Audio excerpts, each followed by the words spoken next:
El periodo precolombino de Panamá. La formación geológica del Istmo de Panamá, de acuerdo a estudios geológicos realizados por los geólogos del mismo Instituto de Smithsonian de Investigaciones Tropicales, se estima que la formación del Istmo de Panamá constituye uno de los acontecimientos geológicos más importantes ocurridos en los últimos 60 millones de años. Los geólogos creen que hace 10 millones de años, antes de crearse el actual istmo, las aguas del Océano Atlántico y el Océano Pacífico cubrían el espacio que hoy ocupa el Istmo de Panamá. Esta era una gran masa de agua separada del continente de América del Norte del continente de América del Sur, permitiendo las aguas de los océanos Atlántico y Pacífico mezclarse libremente. En dicha franja o canal natural fluían las aguas de los ambos océanos. Según los científicos, las placas tectónicas debajo de la superficie se desplazaron lentamente, obligando a la placa del Pacífico a desplazarse bajo la placa del Caribe. La presión y el calor que produjo esta colisión tectónica dio lugar a la formación de los volcanes submarinos. Algunos de estos volcanes crecieron lo suficiente para formar islas sobre el nivel del mar. Más tarde, grandes cantidades de tierra, barro y arena se acumularon desde América del Norte y del Sur debido a las fuertes corrientes marinas y fueron cerrando las brechas entre las islas de reciente formación. Millones de años después, los depósitos añadidos a las islas llenaron completamente las lagunas y hace aproximadamente 3 millones de años se formó el Istmo de Panamá entre América del Norte y América del Sur. La formación del Istmo de Panamá incidió en el cambio climático de la región, también en las corrientes marinas como la corriente del Golfo, también hubo también esta transformación del continente americano que impidió la fluctuación de ambos océanos Atlántico y Pacífico, y el océano Atlántico aumentó la salinidad de sus aguas. El cambio climático influyó en la composición de la flora y la fauna marina terrestre. El Istmo de Panamá también hubo una ruta de tránsito y puente biológico. Cuando el Istmo de Panamá emergió del fondo marino, se constituyó en un puente para miles de especies de animales. Las especies de Norteamérica que emigraron hacia el sur y viceversa convirtieron el Istmo de Panamá en un corredor biológico importante dentro de la biodiversidad del planeta. También hubo una ruta en el estrecho de Bering, que hubo sucesivas oleadas migratorias donde la congelación de las aguas del estrecho de Bering, que conecta la península de Alaska con Siberia, ahí migraron, se dio una inmigración pues de geológica del Pleistoceno tardío en 12.000 a 10.000 antes de Cristo. Los primeros pobladores se remontan al periodo paleolítico en las llanuras de África. La primera aparición data de 4,5 millones de años con el Australopithecus. Luego el Homo habilis, que fueron millones de años, el Homo erectus, 1,4 millones de años. Le sucedió al Homo sapiens, que fue de 150.000 años, y finalmente unos 15.500 años, el Homo sapiens sapiens. También la vida de los pobladores de América eran cazadores de grandes presas como renos, bisonte, osos perezosos, mastodonte y mamut lanudo, pero comían también moluscos, plantas, aves y otros mamíferos de menor tamaño. No conocían la agricultura ni otras actividades como la alfarería o la metalurgia, pero eran excelentes talladores de piedra. Implementaron diferentes tecnologías como raspadoras y puntas de lanza y finas agujas. Los primeros pobladores del Istmo llegaron al Istmo de Panamá hace unos 11.000 años, procedentes de América Central, Nahua y Maya. por la costa norte del istmo, procedentes del Mar Caribe, y por el sur, procedentes de Colombia de origen chibchas. Bien, con respecto a este periodo pues, histórico de Panamá, se inicia a fines del Paleolítico y comienzos del Neolítico durante la fase final de las glaciaciones del Pleistoceno. La presencia de seres humanos en el istmo de Panamá data del glaciar tardío, y durante el periodo prehispánico llegaron al istmo distintos grupos migratorios como los aborígenes del Caribe, que ocuparon la costa atlántica del istmo y el Golfo del Darién. Este grupo vivía de la pesca, la caza, y eran guerreros muy ejercitados en la guerra. Los chibchas fueron otro grupo indígena que llegó al istmo proveniente del Suramérica. Este grupo se estableció en la selva del Darién y se dedicaron a la agricultura y a la orfebrería. Y por otra parte, los indios nahuas y mayas poblaron el oeste y gran parte del litoral pacífico. Prueba de este hecho histórico son las evidencias encontradas en las investigaciones de paleoecológica y arqueológica que se realizaron en diferentes regiones de la geografía del Istmo de Panamá. Y dentro de las distintas excavaciones que realizaron los arqueólogos encontraron puntas de lanza o proyectiles bifaciales en la ribera del lago Alajuela y en la entrada meridional del Canal de Panamá. Ambos sitios están ubicados en la región central del Istmo de Panamá. También se encontró en la provincia de Veragua una punta proyectil de origen paleoindio que posiblemente se usó para cazar animales en la región hace 11.000 a 10.000 años. Y los primeros amerindios panameños del periodo paleoindio eran nómadas. Vagaban por todo el ámbito geográfico del istmo movidos por la necesidad de obtener alimento para su subsistencia. Según la opinión de algunos arqueólogos, los varones se dedicaban a la cacería y la pesca, mientras que las mujeres se dedicaban a la recolección de frutas silvestres. Posteriormente, los aborígenes en Panamá lograron superar la etapa errante sin domicilio fijo y se convirtieron en sedentarios con la práctica de la agricultura y la domesticación de algunos animales. También en esta nueva etapa del desarrollo social del aborigen panameño empezó a desarrollarse la cestería, la alfarería y luego la orfebrería. Dentro de este desarrollo social, económico y político de los diferentes grupos aborígenes panameños surgieron grandes cacicazgos que eran los diferentes regiones del Istmo de Panamá.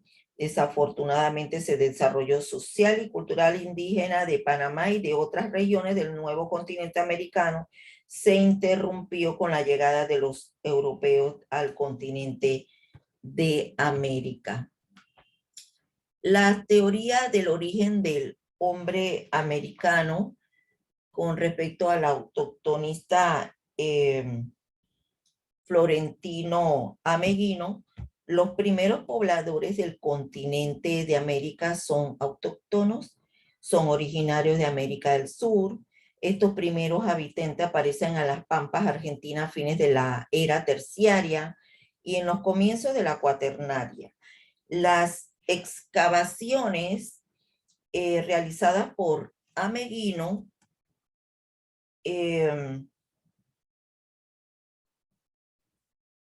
Miramar, Argentina, fueron las bases de sus publicaciones.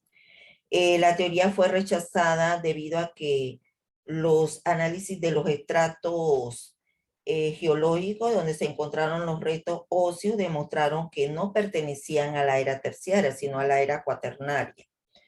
Además, se demostró que a finales de la era terciaria no existían puentes intercontinentales que unieran América con el viejo mundo. También pudieron comprobar que los restos fósiles encontrados eran de monos americanos y de felinos mezclados con huesos de humanos recientes. Los investigadores opinan que la hipótesis de Ameghino carece de fundamento lógico porque no tienen suficiente prueba para sustentar su hipótesis.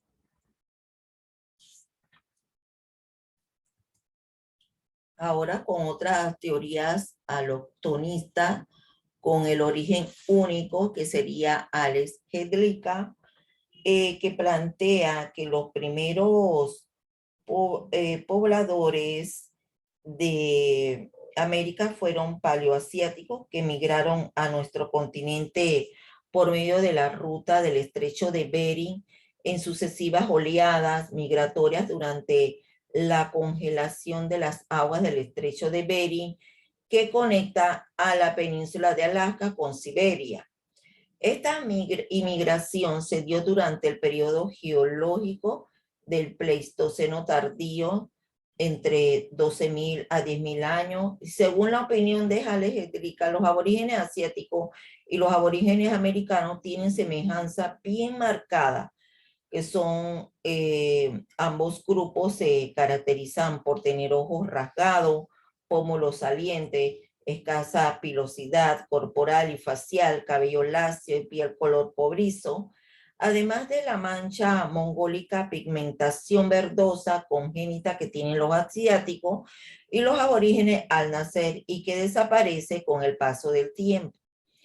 Hedlika realizó investigaciones en Siberia, Alaska y Canadá que le permitieron afirmar la existencia del parentesco físico y cultural entre las poblaciones indígenas del noroeste americano, los siberianos y mongoles. La tesis asiática es considerada en la actualidad una de las teorías con mayor credibilidad en la comunidad científica debido a las evidencias que la sustentan. Con respecto al origen múltiple de Paul Rivet, la población aborígene americana es el resultado de cierto número de migraciones, y unas por el estrecho de Bering y otras a través del Océano Pacífico procedente del océano, específicamente del archipiélago de Melanesia y Polinesia. La Melanesia es una región insular de Oceanía conformada por islas como Nueva Guinea, Nueva Caledonia, Nueva Hébrida y Fiji. Sus habitantes son de raza negra y tienen fama de ser buenos navegantes. De acuerdo con la opinión de Rivet, los primitivos melanesios llegaron al continente americano siguiendo la ruta del Océano Pacífico. Estos emigrantes eran expertos navegantes, sus embarcaciones eran piragua, balancín, sus embarcaciones fueron arrastradas por la corriente ecuatorial transpacífica hasta llegar al nuevo continente entre las regiones de México y Panamá para luego dispersarse por distintas regiones de América. También hubo otra teoría australiana donde el portugués Méndez Correa postuló una teoría de inmigración australiana a través de la Antártida. De acuerdo con el antropólogo, los australianos utilizaron balsas sencillas para llegar a Tasmania, las islas Auckland y la Antártida. Después de varios siglos de recorrido por las costas antárticas, arribaron al Cabo de Horno, en la Tierra del Fuego, y más tardar, pues poblaron la Patagonia. El antropólogo estudió los nativos de Patagonia y de la Tierra de Fuego, encontrando mucha semejanza física y lingüística y etnográfica con los aborígenes australianos.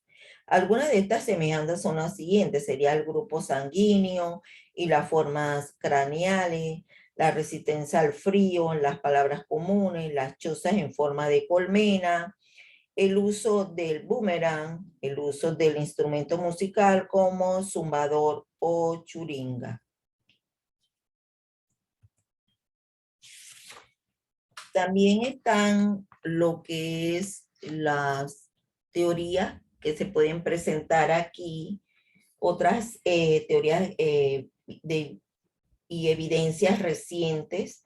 También están en los últimos años los especialistas en el origen del hombre americano, que han encontrado importantes evidencias que señalan una presencia paleolítica más antigua de lo que se pensaba. Se trata de restos humanos y líticos muy diferentes de lo que dejaron los inmigrantes asiáticos.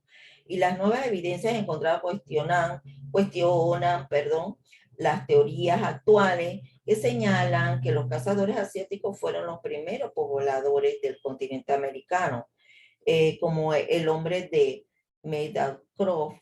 El nombre de Meadowcroft fue descubierto en Pensilvania, en Estados Unidos, por James Adobacio, y en la caverna de Meadowcroft se descubrieron abundantes utensilios líticos como cuchillos y puntas y faciales, lacas y raspadores. También se encontró en sitio abundante material orgánico producto de la flora y fauna que sirvió de alimento a los hombres de Meadowcroft.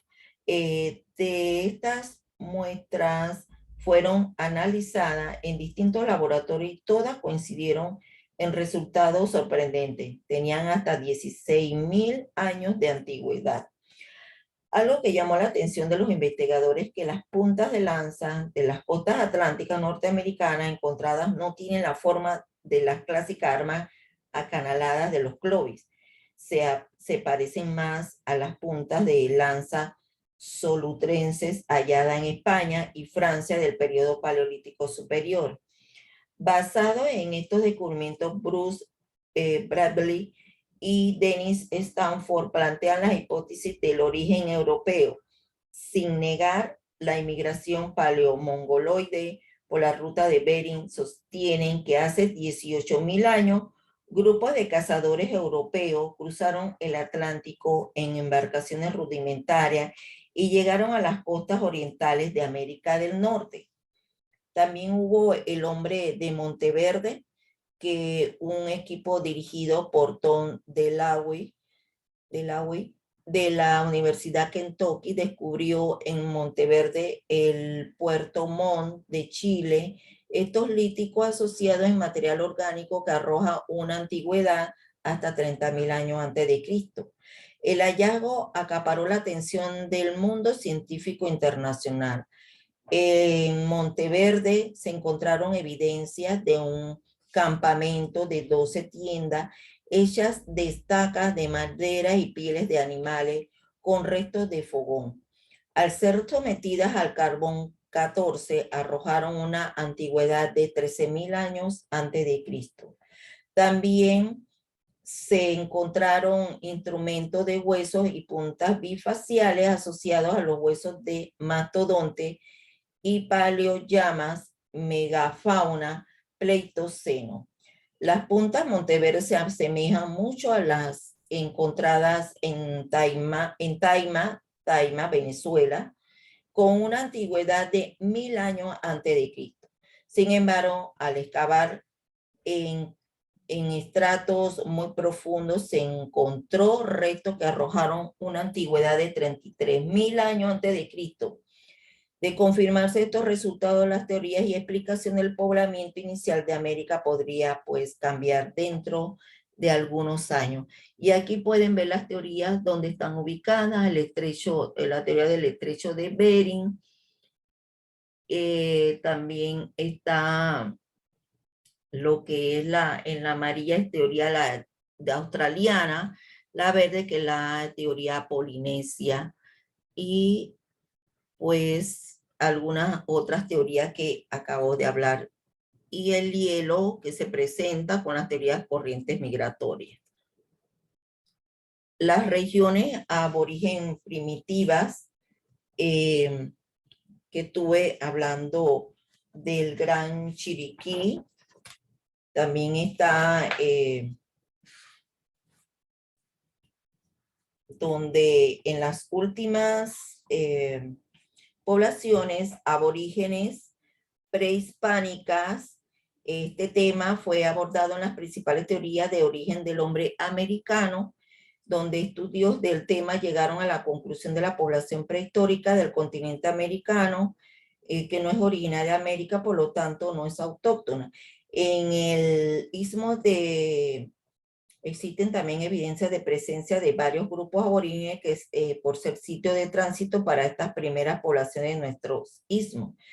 Y pues la principal masa de pobladores del istmo componían los nahuas, mayas y chichas y caribe, y los dos primeros grupos también América Central, que era el tercero del sur y y de las Antillas. También está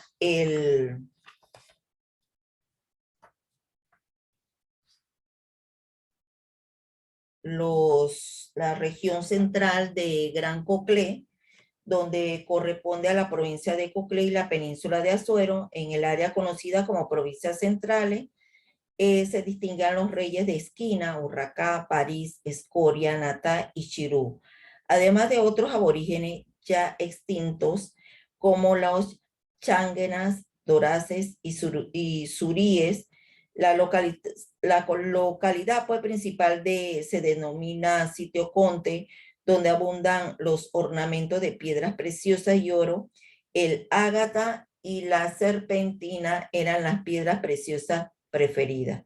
En esta área encontramos una de las cerámicas prehispánicas más antiguas del continente americano, la cerámica de Monagrillo, que de 2500 a 1500, que aunque tiene un estilo particular, presenta una de las características similares a las encontradas en el Ecuador colombiano. También está lo que es la región occidental o Gran Chiriquí, que en la actual provincia de Chiriquí y en la provincia de Boca del Toro se ubicaron diversos grupos aborígenes como changuenas, doraces, suríes, itérrabas y guaymíes, entre otros. Y hubo también una cultura de barriles, considerada una cultura precolombina de alto valor arqueológico nacional e internacional. Y bueno, la cultura precolombina se destaca porque sus producciones materiales rompen con el horizonte arqueológico del resto de la provincia, la cual se identifica básicamente con la elaboración de objetos de cerámica monocromadas y dicromadas escarificadas. Entre las piezas encontradas se tienen metales y estatuas de caciques llevados en andas por súbditos petroglifos o grabados en piedra.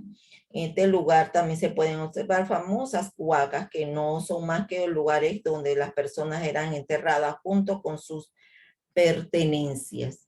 También está en la región oriental o Gran Darién, que comprende el área desde Punta Chame, que era en Panamá, hasta el norte actual del departamento del Chocó, en Colombia. Y en esta región habitaban las cuevas, los cuales fueron exterminados entre 1510 y 1535 durante la colonización española de América. También existe una conexión entre el idioma de las cuevas y la familia Chocó.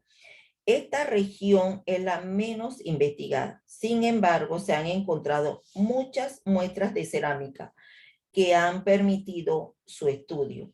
Los sitios donde se han localizado estas evidencias son Panamá la Vieja, que en el Puente del Rey, Parque Morelos, Playa Venado, Lago Alajuela y el río Bayano. Y bueno, también presenta gran cantidad de cerámica como la prolijamente decorada, modelada en relieve, excisa y con impresiones de bivalvos marinos y poca utilización de motivos decorativos pintados, presenta influencia del estilo cubita y del estilo conte.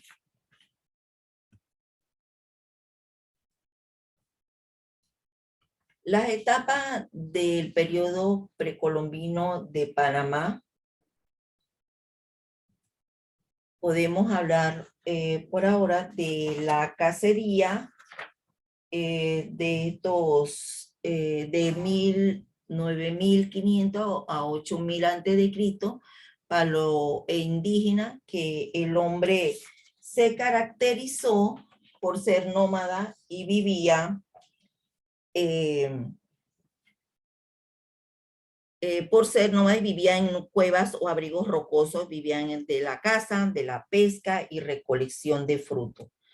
También está el inicio de la producción de alimentos 8000 a 5000 a.C., que era el precerámico. Inicia el cultivo de algunas plantas como el maíz y la yuca, frijoles. La producción de alimentos fue escasa, llevada a cabo en pequeñas huertas, que era la horticultura. También la agricultura de tala y quema, 5000 a 1000 antes de Cristo, cerámico. Se mejora el sistema de producción, como pueden observar, se seleccionan los cultivos que han de ser sembrados. Se desarrolla la cerámica y las primeras eran vasijas sencillas sin decoración. Aquí pueden observar los cultivos precolombinos también de ese tiempo, la yuca, la papa, el maíz. Y de 1000 antes de Cristo hasta la conquista de 1501, pueden observar las aldeas que se transforman en caciques o como grupos de tribus y se da el intercambio de oro, sal, esclavo y orfebrería.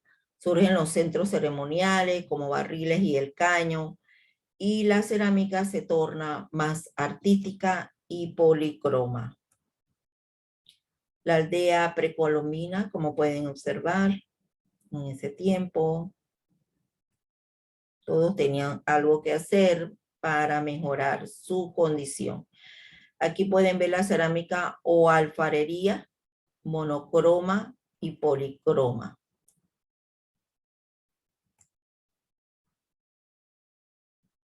El desarrollo político. Inicialmente se organizaban en aldeas y posteriormente cacicazgo. El cacique tenía el poder absoluto sobre todos los miembros del grupo.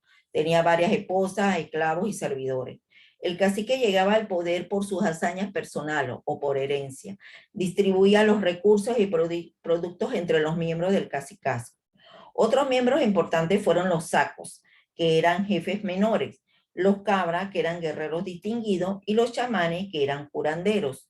Al momento de la conquista, los cacicazgos más poderosos fueron Escoria, Parita, Natá, Urraca, Esquegua, Guararí, París, entre otros. El desarrollo social, como la vestimenta, los hombres iban con muy poca ropa, que eran los taparrabos, y para ocasiones especiales, asambleas y ceremonias. También usaban grandes joyas como narigüetas, aretes y brazaletes. Para la guerra se pintaban el rostro de rojo y si habían matado a algún enemigo, se pintaban el rostro de negro, se cortaban el cabello y se horadaban las orejas. Las mujeres usaban falda de algodón o de corteza. Los artefactos utilizados que se utilizaban en ese momento, aquí pueden ver la punta de clovis de piedra y también lo que es para machacar todo lo que era el trigo o algunas otras especies. Herramientas y utensilios, las manos de moler, como vieron anteriormente, habían unas enormes, otras pequeñas, y ahí pueden observar lo que se adquirió en una de las huacas que estuvo en Veragua. El arte de orfebrería, alfarería, pueden observar la orfebrería como era la diadema, los collares, los brazaletes, la alfarería monocroma y policroma, pueden ver las vasijas de barro pintadas. Ahora se les va a explicar cómo pues se trabajó cada una de ellas de las vasijas de barro con la cerámica de estilo también de distintos temas. Orfebrería de anema, brazalete y collares. Y por último, la mula, que son joyas pues de cada, cómo pintaban todo esta estilo de barro o de cerámica. Solamente creo que eran de cerámica estilo de mula, que se le decía, se le puso ese nombre de 250 antes de Cristo a 200 antes de Cristo. Se caracteriza porque las vasijas son ollas de pasta fina, muy bien cocida, de boca estrecha y cuello alto. Los diseños son tricolores, negro, rojo, con fondo en tonalidades naranja, blancas o crema. También presentan motivos geométricos, lineales, con trazados radiales o circunferenciales. La cerámica estilo Tonosí del 2000 antes de Cristo a 550 después de Cristo presenta cerámica bicolor de líneas negras sobre un fondo englobado en rojo o sobre el color natural de la pasta. También presenta representaciones esquemáticas de ciertos elementos vegetales con hojas, árboles o animales. En relación a la forma de sus vasijas, se caracterizan por los cuencos dobles y los arcabuces. Cerámica estilo cubita, 550 después de Cristo, 700 después de Cristo. Esta cerámica se caracteriza por un diseño complejo a base de líneas curvas, la sobrecarga de elementos decorativos y la aparición de nuestros colores como el morado. También está la cerámica estilo Conte, de 700 después de Cristo a 900 después de Cristo. Es una cerámica policromada cuya innovación es la introducción del color morado. Utiliza el negro y el rojo ladrillo sobre el fondo claro y en ocasiones el negro delimita los espacios morados. En cuanto a la decoración, presenta motivos lineales combinados con elementos zoomorfos y antropomorfos. También se caracteriza con diseño en zigzag.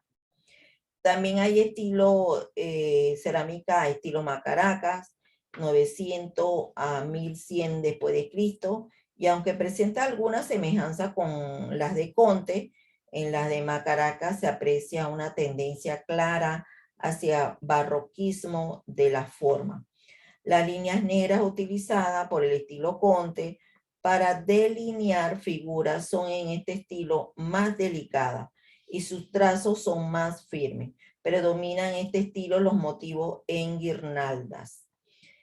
El siguiente sería cerámica estilo Parita, 1100 a 1350 después de Cristo. Esta cerámica presenta un cambio radical con respecto a los otros estilos. Se utilizan mucho los motivos geométricos dispuestos en paneles. Los motivos son abstractos y las formas de las vasijas responden a modelos naturalistas, aves, reptiles y otros. También utilizan los motivos de guirnaldas similares a los de estilos anteriores. Por último, la cerámica, el estilo Atillo, 1350 a 1550 después de Cristo. En esta cerámica se aprecia un nuevo giro a nivel de diseño. Este es rectilíneo y esquemático, lo que le da a la figura un aspecto lineal y anguloso. Además, el color morado utilizado por las otras culturas desaparece y solo se empleaban el rojo, negro y blanco. En cuanto a la forma, se siguen utilizando vasijas zoomorfas y los platos con pedestal. Para la siguiente clase se le hablará de la llegada de los españoles.